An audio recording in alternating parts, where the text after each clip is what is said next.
Michael Washington was 40 feet up on scaffolding when he saw billionaire Richard Sterling lose his footing on the unfinished penthouse balcony. Most people would have frozen in shock, but Michael's 15 years in construction had taught him to act fast when lives were on the line. His split-second decision to swing across the scaffolding and catch Sterling mid-fall would not only save the CEO's life, it would completely transform the struggling neighborhood Michael had called home for 30 years. It was 2:17 p.m. on a Tuesday in downtown Detroit when Michael heard the shout that would change everything. He had been welding steel beams on the 41st floor of Sterling Tower, the luxury high-rise that was rapidly becoming the crown jewel of the city's gentrification efforts. Through his protective welding mask, he could see the Detroit skyline spreading out before him, a mixture of gleaming new developments and the abandoned buildings that told the story of a city still fighting to rebuild itself.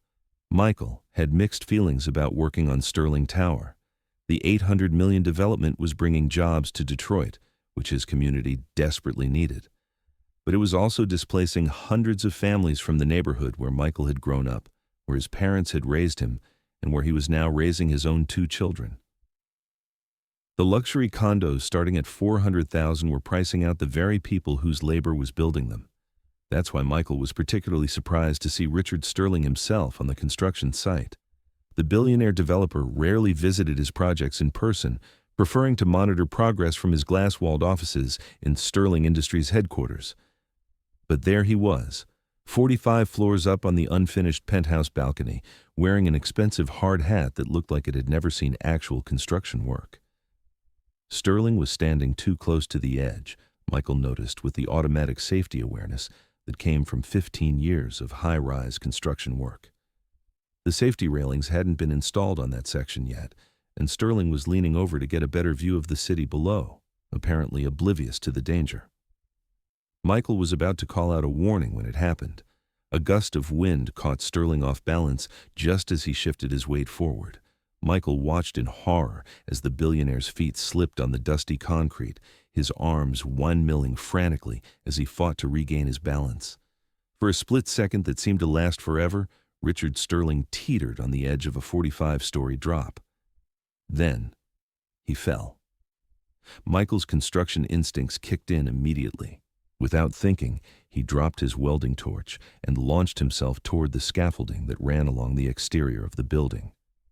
His 15 years of experience with safety harnesses, rope systems, and emergency procedures compressed into a single moment of calculated action.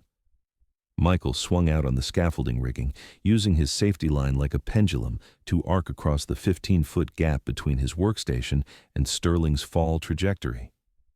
He had maybe 3 seconds before Sterling would plummet past his position and continue falling to the street 45 stories below. Time slowed as Michael extended his arms and caught Sterling around the waist, the impact nearly knocking both of them off the scaffolding platform. Michael's safety harness held, distributing the combined weight of both men across the steel framework, but the jolt sent a shock of pain through his shoulders and back. Sterling was conscious but in shock, his face pale and his breathing rapid as he processed how close he had come to death. Michael helped him onto the scaffolding platform, both of them shaking from adrenaline. "Jesus Christ," Sterling gasped, looking down at the street far below them. "I would have, if you hadn't." "Just breathe," Michael said calmly, his construction workers' training taking over. "You're safe now. Let's get you down from here." It took 20 minutes for the emergency crews to safely lower both men to the ground level. By then, word of the rescue had spread throughout the construction site, and a small crowd of workers, supervisors, and Sterling Tower executives had gathered to witness Sterling's first-ever encounter with one of the men who was actually building his empire. Michael had expected to give a brief statement to the safety supervisor and then get back to work. Construction sites had accidents and near misses regularly, and he had done what any experienced worker would do in the same situation. He certainly hadn't expected to find himself face-to-face with Richard Sterling in the temporary office trailer that served as the on-site command center. Sterling had changed out of his hard hat and safety gear and was back in his usual uniform of an expensive suit that probably cost more than Michael made in 2 months. But there was something different about his demeanor.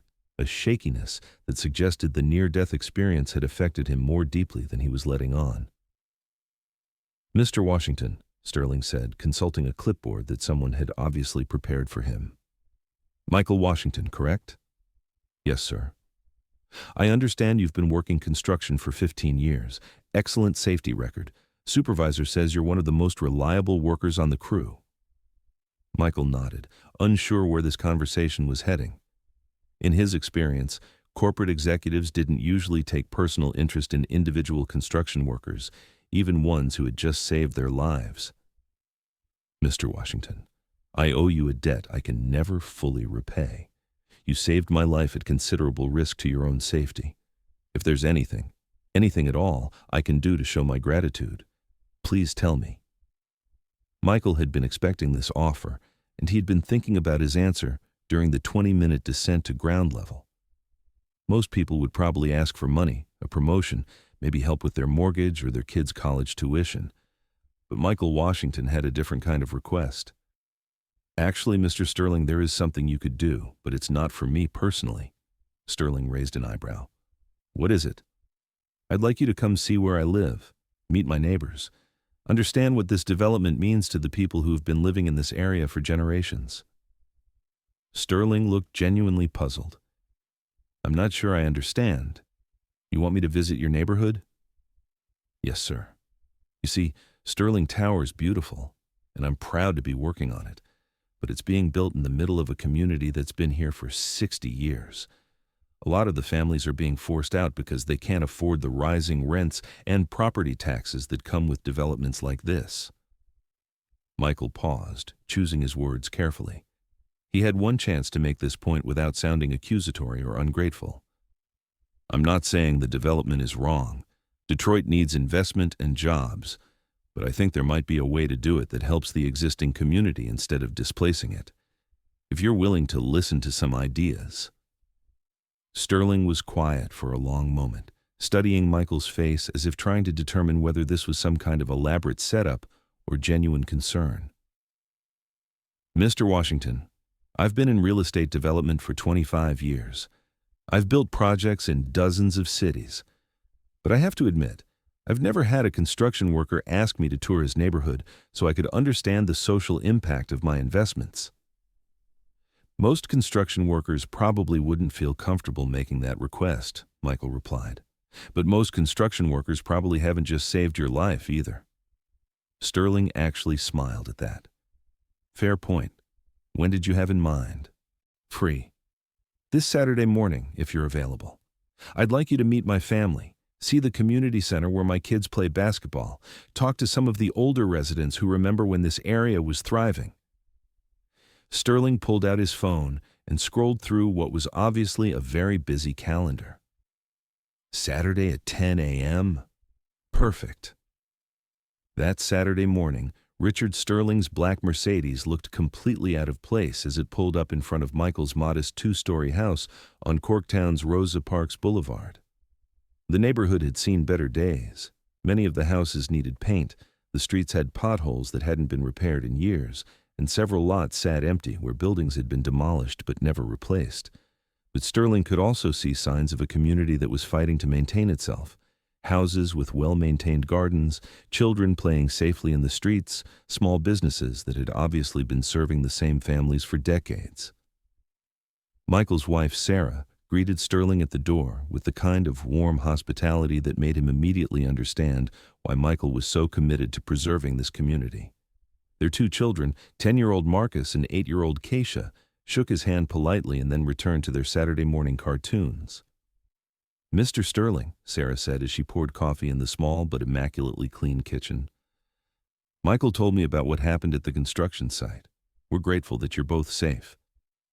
"Your husband saved my life," Sterling replied. "I'm the one who should be grateful." Michael spread a map of the neighborhood across the kitchen table, pointing out the various landmarks and explaining the history of each area. "This used to be one of Detroit's most stable working-class neighborhoods," Michael explained. "My grandfather bought this house in 1963 with his salary from the Ford plant.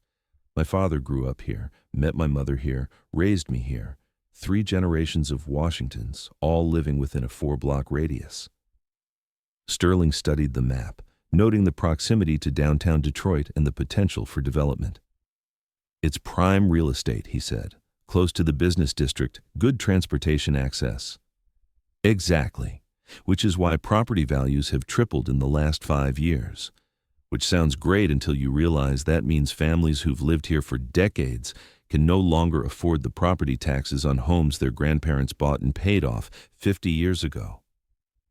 Sarah joined the conversation, bringing a different perspective. I work as a nurse at Detroit Medical Center. I see families who have to choose between paying rent and buying medicine for their kids. When the cost of living in your own neighborhood becomes unaffordable, people don't just lose their homes. They lose their support systems, their children's schools, their connection to the community that gave them stability. Sterling was beginning to understand the scope of the problem. So when I build luxury housing, I'm not just adding to the housing stock. I'm changing the economic dynamics in a way that prices out existing residents. Right, Michael said. But here's the thing. It doesn't have to be either or. There might be ways to bring investment and development to the area while helping existing residents benefit from the growth instead of being displaced by it. Sterling leaned forward, his business instincts engaged. What did you have in mind? Michael had clearly thought about this extensively. What if Sterling Tower included affordable housing units alongside the luxury condos? What if the development included job training programs for residents who want to learn construction trades? What if some of the retail space was reserved for local businesses at below-market rents? You're talking about mixed-income development with community benefit requirements, Sterling said slowly. It's more complex than standard luxury development, and the profit margins would be lower. But the community impact would be exponentially higher, Sarah added. And frankly, Mr. Sterling, you'd probably sleep better at night knowing that your success was lifting up the community instead of displacing it. Sterling was quiet for several minutes, processing what he was hearing. In 25 years of development, he had never had a conversation like this, where the social impact of his projects was given equal weight with the financial returns. Mr. Washington, Mrs. Washington, would you be willing to show me more of the neighborhood? I'd like to meet some of your neighbors and understand more about what you're proposing. For the next 3 hours, Michael and Sarah walked Sterling through the community, introducing him to families who had lived there for generations, small business owners who were struggling with rising rents, elderly residents who remembered when the area had been a thriving center of Black economic and cultural life. Sterling met Mrs. Dorothy Williams, who had taught at the local elementary school for 40 years and was now caring for her grandson while her daughter worked 2 jobs to afford the rising rent. He met James Patterson, who had run Patterson's Corner Store for 30 years and was facing eviction because he couldn't compete with the chain stores that were moving into the gentrifying area. Most importantly, Sterling began to understand that this wasn't just about housing and economics. It was about preserving a community that had provided stability, support, and cultural continuity for thousands of families over decades. By the end of the day, Sterling had made a decision that would transform not just his approach to development, but his entire understanding of what it meant to build something meaningful. Mr. Washington, he said as they stood on the front porch of Michael's house, watching children play in the street that would soon be transformed by Sterling Tower's proximity. I want to make you an offer. Michael waited, unsure what to expect. I want to hire you as Director of Community Development for Sterling Industries. Your job would be to work with our development team to ensure that every project we build creates benefits for existing communities instead of displacing them. Michael blinked, not sure he had heard correctly. You want to hire me? I'm a construction worker. I don't have a college degree or business experience. You have something more valuable than credentials, Sterling replied. You have integrity, community knowledge, and a vision for how development can be a force for good instead of displacement. Plus, you saved my life, which gives you a level of credibility with me that no MBA could provide. Sarah was standing in the doorway, listening to this conversation with a mixture of amazement and pride. The position would pay $75,000 a year to start, plus benefits, and the opportunity to shape how we approach every project going forward, Sterling continued. But more than that, I want to create a 10 million community development fund that would be dedicated to programs like affordable housing, job training, small business loans, and educational scholarships for families in areas where we're building. Michael looked at Sarah, who nodded encouragingly. Mr. Sterling, I accept your offer, but I have one condition. What's that? I want to finish working on Sterling Tower. I helped build it, and I want to see it completed. Plus, my crew is like family to me. I'm not walking away from them just because I'm getting promoted. Sterling smiled. Mr. Washington, I think that might be the most principled response to a job offer I've ever heard. Absolutely. You can transition into the new role once Sterling Tower is completed. 6 months later, Michael Washington stood on the completed observation deck of Sterling Tower, looking out at a Detroit skyline that was changing in ways no one could have predicted. The completion of Sterling Tower had indeed brought luxury housing and upscale businesses to the area, but it had also catalyzed the most comprehensive community development initiative in Detroit's recent history. The Sterling Community Partnership had invested $10 million in affordable housing, creating 200 units that were permanently affordable to families earning less than 80% of the area median income. The job training program had trained 150 local residents in construction trades, with guaranteed employment on Sterling Industries projects. The Small Business Loan Fund had helped 30 local entrepreneurs expand or start businesses, creating over 400 jobs for community residents. But perhaps the most innovative aspect of the program was the community ownership model that Michael had proposed. Instead of just building affordable housing, Sterling Industries had helped establish a community land trust that gave residents ownership stakes in the development, ensuring that they would benefit from rising property values instead of being displaced by them. Michael's role as Director of Community Development had evolved far beyond what anyone had initially envisioned. He was now consulting with city governments across the Midwest on how to implement similar programs, speaking at conferences about community-centered development, and working with other developers who wanted to replicate the Sterling model. But the change that meant the most to him was happening right in his own neighborhood. Property values had indeed risen, but so had incomes and opportunities for existing residents. Families who had been facing displacement were now benefiting from the economic growth. Children who had been attending under-resourced schools were now part of a community that could afford to invest in education and youth programs. The irony wasn't lost on Michael that saving the life of the man who had been displacing his community had given him the power to transform development patterns across the region. Richard Sterling had also been transformed by the experience. The near-death fall had forced him to confront the human impact of his business decisions in a way he had never considered before. Working with Michael had shown him that community development could be both profitable and socially responsible, and that listening to the people affected by development led to better outcomes for everyone involved. You know what's interesting? Sterling said during one of their weekly planning meetings. The Sterling Tower project was supposed to be just another luxury development. Now it's become a national model for how private development can strengthen communities instead of displacing them. Michael looked out the window at the construction site where Sterling Industries was breaking ground on their next project, a mixed-income development that would include affordable housing, retail space for local businesses, and a community center with programming designed by residents themselves. Sometimes the most important moments happen by accident, Michael replied. If you hadn't fallen off that balcony, none of this would have happened. True, Sterling said, but the more important accident was that you were the person working on that scaffolding. Someone else might have saved my life and then asked for a reward for themselves. You saved my life and then asked me to save a community. Michael's daughter, Keisha, now 9 years old, often visited the Sterling Industries office after school, doing her homework in the conference room while Michael finished his workday. She had become something of a mascot for the community development team, and her presence reminded everyone that their work was ultimately about creating better futures for children. Était so?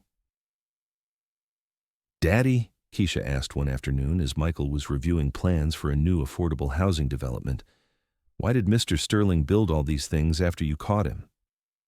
Michael thought about how to explain the complex relationship between private development, community impact, and social responsibility to a 9-year-old.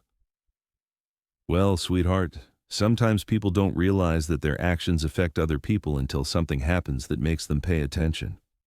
When Mr. Sterling almost fell, it made him think about how his buildings affected families like ours. So you taught him to care about other people? I think Mr. Sterling always cared about people. He just needed someone to show him how to turn that caring into action. Keisha nodded seriously, then returned to her homework. But her question had made Michael realize something important about the transformation that had occurred over the past 2 years. The day he saved Richard Sterling's life, Michael had thought he was just doing what any decent person would do when someone was in danger. He had no idea that his actions would create a partnership that would transform development practices, strengthen communities, and prove that business success and social responsibility weren't competing goals. They were complementary strategies for building a better society. 3 years after the rescue, the Sterling Community Partnership Model had been implemented in 12 cities across the United States. Michael had been invited to speak at Harvard Business School about community-centered development. Sterling Industries had won awards for corporate social responsibility and was consistently ranked as one of the best companies to work for in Michigan. But the measure of success that mattered most to Michael was much simpler. His children were growing up in a community that was thriving instead of just surviving, where economic development meant opportunity for existing residents instead of displacement, and where the next generation would have the chance to build on the foundation their parents had created rather than starting over somewhere else. The construction worker who had saved a falling CEO had become a national leader in community development. The billionaire who had almost died because of his own carelessness had become a pioneer in socially responsible business practices. And the neighborhood that had been facing gentrification and displacement had become a model for how communities could benefit from economic growth instead of being harmed by it. Sometimes the most important rescues aren't just about saving someone from physical danger. Sometimes they're about saving someone from the moral blindness that comes from never having to confront the human consequences of your actions. And sometimes the greatest gift you can give someone isn't your gratitude. It's the opportunity to discover that their success can become everyone's success when it's built on a foundation of community rather than individual achievement. If this story of courage, community, and the power of partnership touched your heart, remember that heroism comes in many forms, and that sometimes the most important thing you can do after someone saves your life is to help them save the things they care about most. True gratitude isn't just about repaying a debt. It's about using your resources and influence to create a world where fewer people need rescuing in the first place. Thank you very much for listening. Please let us know what you think of this story in the comments. Don't forget to like the video and subscribe to the channel. Turn on notifications so you don't miss any other videos.